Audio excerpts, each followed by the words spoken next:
안녕하세요. 영유아 문제행동 발표를 하게 된 2025-1027 최승연입니다. 네, 지금부터 영유아 문제행동 발표를 시작해 보겠습니다.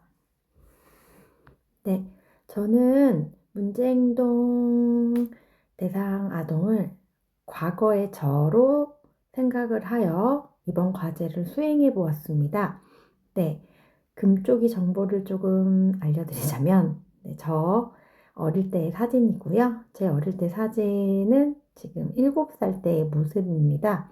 이름은 최승연 여자아이고요. 나이는 만 5세 7살입니다. 10월생이고요. 아이의 특징은 수줍음이 매우 많고 소극적인 7살 금쪽이 여자아이입니다. 네, 최승연이라는 7살 여자아이는 혼자 놀이하는 것을 매우 좋아하고 또래들과 함께 어울리는 것을 매우 어려워하고 언어적으로나 사회적으로나 많이 조금 또래 아이들과 함께 있으면 위축이 많이 되어 있는 아이였습니다.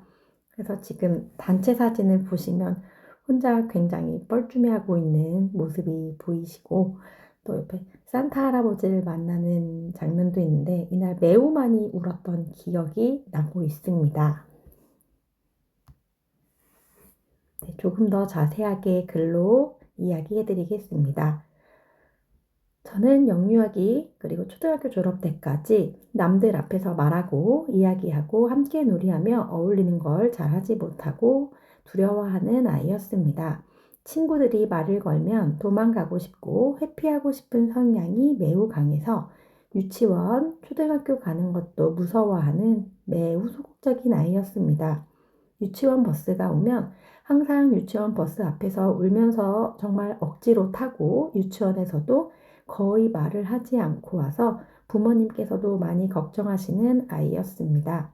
부모님에게도 나의 의견을 적극적으로 이야기하는 것을 매우 어려워하고 이야기를 꺼내면 눈물이 먼저 앞서는 그런 성향의 아이이기도 하였습니다. 부모님께서도 그런 저를 보니 매우 답답하고 속상하셨을 거라 생각이 듭니다. 또 지금 역으로 생각해 보니 유치원 담임 선생님께서도 소극적이면서 조용한 아이지만 사회적 활동하는 것을 너무너무 두려워하다 보니 쉬운 아이는 아니었을 거라는 생각이 들게 되었습니다. 네, 혼자 놀이하는 걸 매우 좋아하는 아이였지만 점점점 커가면서 저 자신에게 답답함이 생기기 시작하였고 조금씩 제가 생각하는 답답함의 성격에 알을 깨고 나가고 싶다는 생각이 강하게 들기 시작했습니다. 왜 저는 자아가 변하기 시작한 걸까 하고 생각해 보게 되었습니다. 제가 살아온 가정 환경을 생각해 보면 저희 가족 구성원은 저희 부모님과 저 그리고 2살 터울 여동생, 6살 터울 남동생이 있었습니다. 동생들과는 그래도 같이 즐겁게 놀이하고 웃으면서 활동하였던 기억이 있습니다. 아이들, 동생들을 데리고 놀이터에도 데리고 다니면서 함께 산책을 하며 즐겁게 놀이했던 기억이 납니다. 하지만 또래 관계에서는 매우 어려워하였고 어른들과의 의사소통에서는 매우 소극적이며 위축이 되어 있던 아이였기 때문에 저는 저의 어릴 적 모습을 회상해보며 저의 어릴 적 금쪽이 시절에 무엇이 문제였는지 저 스스로를 알아보고 소개해보고자 합니다. 네, 저의 문제행동 분석입니다. 개인 경험을 문제행동 분석 이론 관점에서 이론적으로 해석하면 유아의 사회적 위축, 불안 행동에 대한 원인과 특성을 명확히 설명할 수 있습니다. 문제행동이란 유아가 또래나 성인과의 관계 속에서 사회적으로 기대되는 행동 양식에서 벗어나 자신 또는 타인에게 부정적 영향을 주는 행동을 말합니다. 그 중에서도 사용자의 어린 시절은 사회적 위축 행동, 즉 타인과의 상호작용을 회피하고 불안감을 느끼는 내면화 문제 행동에 해당합니다. 네, 다양한 문제 행동 분석의 특징을 조금씩 구분지어 알아보았습니다. 정서적 특성으로는 낯선 환경, 사람에 대한 불안감, 두려움, 긴장을 느끼게 되고, 해당 경험과의 연결로는 유치원 버스를 탈 때 울고 등원을 두려워하였습니다. 사회적 특성으로는 또래 및 교사의 상호작용을 회피하고 언어 표현에 어려움을 보였습니다. 또 친구가 말을 걸면 회피하거나 도망을 가였습니다. 행동적 특성은 수동적이고 표현이 적고 활동 참여를 회피하였습니다. 그러므로 인해 활동을 두려워하고 말이 없이 지내었습니다. 인지적 특성으로는 자기 효능감이 매우 낮고 부정적 자기를 인식하기 시작하였던 것 같습니다. 나는 잘 못한다 라는 무의식적 생각 형성의 가능성이 있었던 것 같습니다. 대인관계의 특성으로는 가정 내에서는 동생 돌봄을 책임감 있게 발휘하지만 가족 내 역할의 의식이 너무 강한 나머지 또래 관계에서는 조금 위축되고 어른들과의 관계에서는 어려워하였던 것 같습니다. 네, 문제 행동의 원인 분석, 이론적 접근입니다. 첫 번째, 정신분석 이론 관점, 프로이트의 관점입니다. 불안의 기원은 유아기에 경험한 불안, 예를 들어 분리불안, 타인에 대한 두려움이 무의식 속에 내재되어 사회적 상황에서 위축 혹은 도피 행동으로 나타나게 되었습니다. 유치원 등 새로운 사회적 장면에서 불안을 느끼고 이를 회피하려는 행동, 울기, 회피하기 등이 방어 기제로 작용하였을 가능성이 높았습니다. 행동주의 이론 관점으로는 강화 및 학습의 결과로 본 문제 행동, 사회적 상호작용에서 불안을 느끼는 상황을 회피함으로써 불안이 사라지는 경험을 반복하며 회피 행동이 부쩍 강화되었던 것 같습니다. 즉, 말을 안 하거나 도망갔을 때 긴장감이 줄어드는 경험이 회피 행동을 지속시키는 요인이 되었을 가능성이 있습니다. 네, 인지 이론적 관점으로 자기 효능감이 부족하고 사회적 상황에서 나는 잘 못할 거야 라는 인지적 신념이 형성되면서 시도 자체를 회피하는 행동으로 이어지게 되었던 것 같습니다. 어린 시절의 부정적 경험이 누적되면서 스스로를 소극적인 아이로 인식하고 그에 맞는 행동을 강화했을 가능성이 있습니다. 애착 이론 관점으로 애착 안정성, 부모와의 관계에서 안정된 애착이 형성되지 않았거나 부모의 과보호, 통제적인 양육 태도는 아이가 타인과의 관계에서 불안을 경험하게 됩니다. 부모에게 의견을 말하지 못하고 울음으로 표현한 것은 의사소통을 통한 정서적 안정 확보가 어려운 패턴을 의미할 수 있습니다. 이런 경험은 이후 교사나 또래와의 관계에서도 매우 의존적이거나 회피적인 대인관계 스타일로 이어질 수 있다고 봅니다. 네, 문제행동 분석에서 변화를 일으킨 요인, 자아의 변화 계기입니다.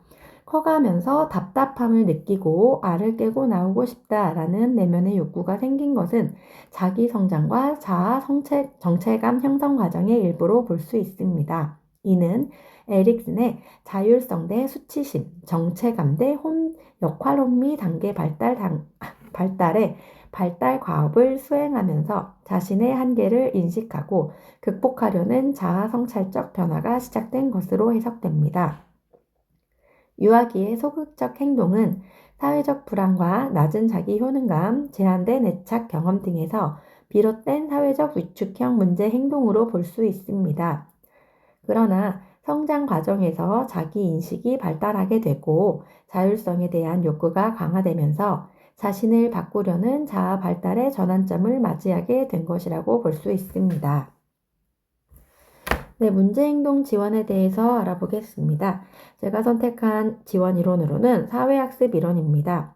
이론의 핵심은 인간의 행동은 관찰과 모방 그리고 모델링으로 통해 학습됩니다. 즉, 타인의 행동을 보고 그 행동의 결과를 관찰함으로써 자신도 같은 행동을 시도하게 됩니다. 특히 긍정적 강화와 자기 효능감의 향상이 중요한 핵심이기 때문입니다. 이 이론을 선택한 이유는 어린 시절처럼 사회적 상호작용을 회피하는 유아는 직접적인 강요보다는 모델링을 통한 간접 학습이 효과적이기 때문입니다. 타인의 긍정적인 행동을 관찰하고 모방함으로써 점진적으로 사회적 불안이 완화되고 자기 효능감이 강화되기 때문입니다. 놀이 상황은 자연스럽게 사회적 학습이 일어나는 맥락이므로 놀이 중심의 지원이 매우 적합합니다. 다양한 영역과 목표 내용을 한번 구성해 보았습니다. 정서 영역으로는 또래와 상호작용 시 안정감과 즐거움 느끼기, 사회적 영역으로는 친구에게 말 걸기, 함께 놀이 참여하기 등 사회적 기술을 향상해 보기, 인지적 영역으로는 나도 할 수 있다는 자신감 기르기, 행동 영역으로는 회피 행동 감소하기, 표현 행동 증가해 보기입니다. 지원을 위한 놀이활동 예시입니다. 놀이명 같이 놀자 친구야. 역할 모델링 놀이입니다. 놀이 목적 또래 및 교사 모델을 관찰하고 모방하며 자연스럽게 사회적 상호작용 연습을 합니다. 놀이 대상 만 3에서 5세 사회적 위축이 행동이 있는 유아입니다. 준비물로는 손인형, 역할 소품, 가방, 전화기, 인형 등으로 구성이 될 수 있고요. 친구에게 인사하기, 도와주기, 같이 놀자, 그림 카드. 놀이 방법 소개해 드리겠습니다.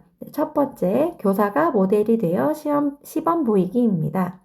인형을 들고 안녕, 우리 같이 놀래? 라고 말하며 인형이 긍정적인 반응을 보이는 모습을 보여줍니다. 교사가 직접 적절한 사회적 언어와 표정을 시연합니다. 두 번째, 또래 모델 참여시키기. 또래의 한두 명이 교사의 시범을 모방하며 놀이를 진행합니다. 위축된 유아는 관찰하며 상황을 익혀봅니다. 세 번째, 유아의 참여 유도. 위축된 유아에게 이 인형이 친구에게 뭐라고 말하면 좋을까 질문하며 언어적 표현을 유도합니다. 직접 표현이 어려우면 인형을 통해 간접적으로 말할 수 있게 도와줍니다. 네 번째, 칭찬과 강화 제공. 아주 작은 시도라도 즉각적으로 긍정적인 피드백을 제공해 줍니다. 예를 들어, 너무 용기 냈구나. 인형이 내 말에 너무 기뻤대. 하면서 긍정적인 피드백을 제공해 줍니다. 다섯 번째, 확장놀이로 발전. 역할놀이, 역할 교환놀이, 가게놀이, 전화놀이 등 이어서 대화의 폭과 자신감을 확장할 수 있도록 도와줍니다. 네, 문제 행동 지원 속 놀이 속 규칙 설정입니다. 규칙 첫 번째, 차례로 이야기해요. 의미로는 친구의 말이 끝난 뒤 내 생각을 말하기. 기대 효과로는 순서 지키기와 경청 태도를 학습할 수 있습니다. 두 번째, 친구가 말하면 눈을 봐요. 시선 맞추기를 연습하여 사회적 주의 집중을 해봅니다. 이로 인해 비언어적 상호작용이 향상될 수 있습니다. 세 번째, 친구의 말에 고개 끄덕이거나 웃어요. 말 없이도 교류하는 방법을 익혀봅니다. 이로 인해 사회적 공감 표현 연습이 향상됩니다. 네 번째, 말하지 않아도 인형을 통해 이야기해요. 직접 표현이 어렵다면 간접 표현을 허용해 줍니다. 이로 인하여 불안감 완화 및 자기 표현의 기회를 제공을 하게 됩니다. 다섯 번째, 서로 칭찬으로 마무리해요.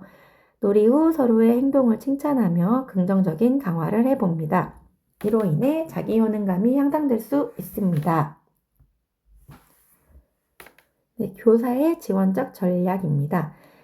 유형과 구체적 방법으로 소개해 드리겠습니다. 교사는 모델링을 제공하여 교사가 먼저 적극적으로 말하고 참여하는 행동을 시범을 보일 수 있습니다. 관찰의 기회를 제공합니다. 유아가 관찰할 수 있는 또래 상호작용 장면을 의도적으로 좀 구성하여 위축된 유아가 낯설어하지 않고 자연스럽게 놀이에 참여할 수 있도록 도와줍니다.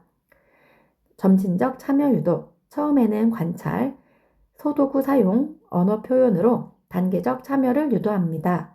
긍정적 강화, 작은 시도에도 구체적으로 칭찬을 해줍니다. 정서적 안정 제공, 실패나 실수 시 괜찮아, 다음에 다시 해보자로 수용적 태도를 유지해 줍니다. 네, 가정과 연계 방안도 생각해 보았습니다. 부모에게도 관찰, 모델링, 칭찬의 원리를 안내하여 집에서도 가족 역할놀이, 전화놀이, 마트놀이 등을 통해 자연스럽게 대화 연습 기회를 제공합니다. 부모님도 아이의 작은 변화, 오늘은 네가 먼저 인사를 했구나를 구체적으로 칭찬하며 지도해 줍니다.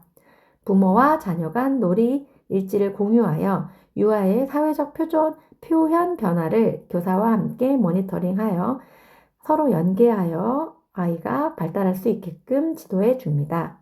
사회학습 이론 기반의 모델링 놀이 접근은 위축되고 말하기를 어려워하는 유아에게 관찰 모방 강화 자기 효능감 향상의 과정을 통해 자연스럽게 사회적 자신감을 회복하도록 돕는 효과적인 방법입니다. 네, 이런 행동 지원들로 인해 유아의 행동 변화 기대를 알아볼 수 있습니다. 다양한 영역과 다양한 변화 내용을 알려드리겠습니다. 정서적 변화, 유치원 놀이 상황에서 불안감과 두려움 감소, 자신감을 조금씩 갖고 시도하려는 태도를 형성하게 됩니다. 사회적 변화로는 또래에게 먼저 인사하거나 말을 걸기 시작, 친구와 함께 놀이 참여 시 수동적 태도에서 점진적 적극성 발현이 됩니다. 행동적 변화, 회피 행동이 감소됩니다. 도망가거나 울지 않고 참여하게 되고 인형이나 소도구를 활용해 간접적으로 의사표현을 시도해 볼 수 있습니다. 인지적 변화, 나도 할 수 있다라는 자기 효능감이 향상되어 자신의 행동과 말이 친구에게 긍정적 영향을 준다는 인식이 형성됩니다. 대인적 변화, 또래 및 교사와의 상호작용의 빈도가 증가하게 되고 순서 지키기, 눈 맞추기, 고개 끄덕이기 등 비언어적 상호작용이 개선이 됩니다. 네, 유아 행동 변화 기대의 첫 번째, 사회적 자신감 향상, 친구나 교사와 상호작용을 시도하는 횟수가 증가하며 점진적으로 수줍음과 회피 행동이 감소하게 됩니다. 두 번째, 정서적 안정감도 확보하게 됩니다. 놀이 속 작은 성공 경험과 칭찬을 통해 불안이 완화되고 정서적 조절 능력이 향상됩니다. 세 번째, 자기 효능감 및 자기 표현 능력 강화, 인형, 소도구, 또래 모델링을 통해 자기의 의사표현을 시도하며 나도 할 수 있다라는 자신감을 체험하게 됩니다. 네 번째, 협동 사회 규칙의 이해입니다. 놀이 규칙을 지키며 친구와 협력하는 경험을 통해 사회적 규범과 순서 지키기의 이해가 강화됩니다. 다섯 번째, 가정과 연계한 학습 강화. 네, 교사와 가정이 함께 연계하여 아이의 행동에 일관성 있게 도움을 주며 다양한 행동이 점점점 연계한 모습대로 아이가 발달하는 활동이 느껴지게 될 수 있습니다. 네, 저의 소감을 마무리로 알려드리겠습니다. 이번 레포트를 작성하면서 나의 성장 과정과 유아기의 경험을 다시 돌아보는 기회가 되었습니다.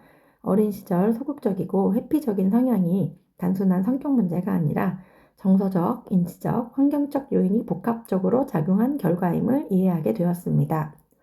문제 행동을 분석하며 이론적 근거를 적용하는 과정이 유아의 행동의 원인과 특성을 명확하게 이해하는 데 큰 도움이 되는 시간이었습니다. 사회학습 이론을 선택하고 놀이활동에 적용해 보면서 관찰과 모방, 점진적 참여의 중요성을 다시 한번 교사로서 느끼게 되었습니다. 놀이를 통해 사회적 기술과 자기 효능감을 지원할 수 있다는 점에서 놀이 중심 보육의 효과를 체감하게도 되었습니다. 실제 사례와 이론을 연결하며 유아의 행동 지원 전략을 구체적으로 설계할 수 있었던 점이 매우 유익하였습니다. 놀이의 규칙 설정, 점진적 참여 유도, 긍정적 강화 등 세무 전략을 구조화하면서 실천적 적용 가능성을 확인하게 되었습니다. 유아의 정서적 안정과 사회적 자신감 회복이 관찰 모니터링과 긍정적 강화에 의해 점진적으로 이루어짐을 이해하게 되었습니다. 가정과의 연계 방안을 설계하며 부모와 교사가 함께 유아를 지원하는 통합적인 접근의 중요성을 깨닫게 되었습니다. 유아의 작은 변화에도 의미를 부여하고 기록하는 것이 얼마나 중요한지도 느끼게 되었습니다. 자기 효능감과 사회적 자신감은 한 번의 활동이 아니라 지속적인 경험과 반복을 통해 발달함을 재확인하게 되었습니다. 과제를 준비하게 되면서 개인적인 경험과 전문 지식을 연결하는 반성적 사고 능력이 향상하게 되었습니다. 유아의 사회적 위축 행동을 이해하는 데 있어 이론적 접근과 실제 관찰의 균형이 필요함을 알게 되었습니다. 문제 행동을 단순히 부정적으로 보기보다는 지원 가능성과 발달적 관점에서 바라보는 시각을 갖게 되었습니다. 놀이 중심 접근이 유아에게 실질적 변화를 가져올 수 있다는 것을 글로 정리하며 교육 현장에서의 적용 가능성을 구체적으로 느끼게 되었습니다. 유아 행동 분석과 지원 전략을 설계하는 과정에서 교사로서의 전문성을 한 단계 더 확정할 수 있게 되었습니다.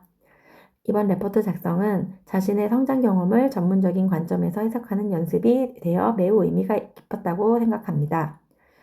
유아의 개별 특성과 발달 단계에 맞춘 맞춤형 지원 전략의 중요성을 다시 한번 확인하게 되었고, 앞으로도 유사한 사례를 지원할 때 관찰과 모델링, 긍정적 강화, 가정 연계를 체계적으로 적용할 수 있다는 자신감을 얻게 되었습니다.